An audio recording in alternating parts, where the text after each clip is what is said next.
అంశాన్ని ఒకసారి గుర్తు చేసుకుంటూ ఆయన త్యాగం అంటే కేసీఆర్ సచ్చుడు తెలంగాణ ఉద్యమం తెలంగాణ వచ్చుడు ఈ నినాదంతో ఆయన ముందుకు వెళ్ళేటువంటి సందర్భాలు ఉన్నాయి. అదే అంశాన్ని కొన్ని కామెంట్ చేశారు. బీఆర్ఎక్స్ దీక్షా దివస్పై మంత్రి సీతక్క ఫైర్ అయినటువంటి సందర్భం.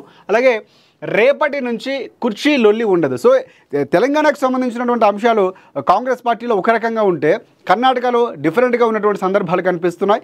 అక్కడ కుర్చీ కోటం ఎప్పటికప్పుడు పెనుగులాట్లు అంటే ముఖ్యమంత్రిగా సిద్ధరామయ్య అయినప్పటి నుంచి కూడా ఇప్పటి వరకు ఎప్పటికప్పుడు సీఎం కుర్చీపై మార్పు ఉండబోతుంది, సీఎం సీటు మారబోతుంది. ఎందుకంటే డీకే శివకుమార్ పేరు ముందు నుంచి వినిపించింది. కీలకంగా ఆయన టీపీసీసీగా అక్కడ ఉంటూ పీసీసీ పదవిలో అక్కడ చేసినటువంటి కృషికి చాలా వరకు కాంగ్రెస్ పార్టీ కేడర్ కానీ ఎమ్మెల్యేలందరూ నాకు అనుకూలంగానే ఉన్నారన్నటువంటి సందర్భం కనిపిస్తుంది. ఒకసారి బ్రేక్ఫాస్ట్ ఏర్పాటు చేసిన తర్వాత సమస్య కొలిక్కి వచ్చింది. ఇక నుంచి కుర్చీ కోసం ఈ పెనుగులాట ఉండదు అన్నటువంటి క్లారిటీ అయితే ఇచ్చారు. అయితే అందులో కూడా ఒక డిఫరెంట్గా మేము భోజనం చేయడం బ్రేక్ఫాస్ట్ కోసం వెళ్ళాం, టిఫిన్ చాలా బాగుందని ముఖ్యమంత్రి చెప్పినటువంటి సందర్భాలు. సో అది డీకే శివకుమార్ కొంచెం క్లారిటీ కూడా ఇచ్చేటటువంటి సందర్భం కనిపిస్తుంది.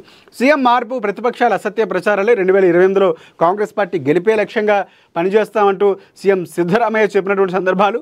హైకమాండ్ ఏం చెప్పినా దాన్ని అనుసరిస్తామంటూ కూడా డీకే శివకుమార్ చెప్పారు. ఇక్కడ ముఖ్యమంత్రిగా ఆయన ఉంటూ ఉప ముఖ్యమంత్రిగా ఈయనుంటూ సమన్వయంతో ముందుకు వెళ్తామంటే క్లారిటీ అయితే వచ్చింది. మళ్ళీ మరొకసారి సీఎం కుర్చీ కోసం ఇలాంటి వివాదాలు లేకపోతే అనుమానాలు రావంటే ఖచ్చితంగా వచ్చే అవకాశాలు ఉన్నాయని కూడా కొంతమంది చెప్తున్నటువంటి సందర్భాలు. ఎందుకంటే చాలా సందర్భాల్లో ఖండిస్తూ వచ్చినా కూడా మళ్ళీ అవే అంశాలు పునరావృతం అవుతున్నటువంటి సందర్భాలు ఉన్నాయి. కాబట్టి కీలకంగా ఇక్కడ చూసుకున్నటువంటి సందర్భంలో మరొకసారి సీఎం కుర్చీ కోసం డీకే శివకుమార్ ప్రయత్నాలు చేయకపోయిన అనుచరగానో మళ్ళీ బయటకు వచ్చే అవకాశాలు సోషల్ మీడియా వేదికగానో లేకపోతే మిగతా ప్లాట్ఫామ్స్ పరంగానో వచ్చే అవకాశాలు అయితే కనిపిస్తున్నాయి అనుకోవచ్చు. చూద్దాం ఏం జరగబోతుందో. సో మరొక అంశం చాలా కీలకంగా చూసుకుంటే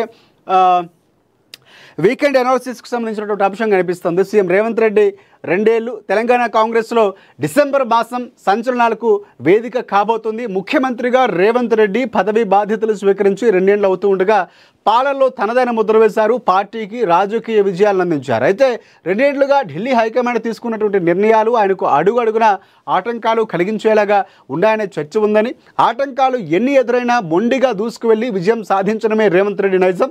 ఎమ్మెల్సీలు ఎంపిక, కేబినెట్ విస్తరణ, బీసీసీ కమిటీ, డీసీసీలన్నింటా సీఎంకు దక్కనటువంటి గౌరవం కనిపిస్తూ ఉంది. అలాగే హైకమాండ్కి ఇచ్చినటువంటి ప్రాధాన్యం చూస్తే చెప్పుకోలేని పరిస్థితి ఉంది. దీనివల్ల పార్టీకి కలిగే ప్రయోజనాల చర్చ జరుగుతోంది.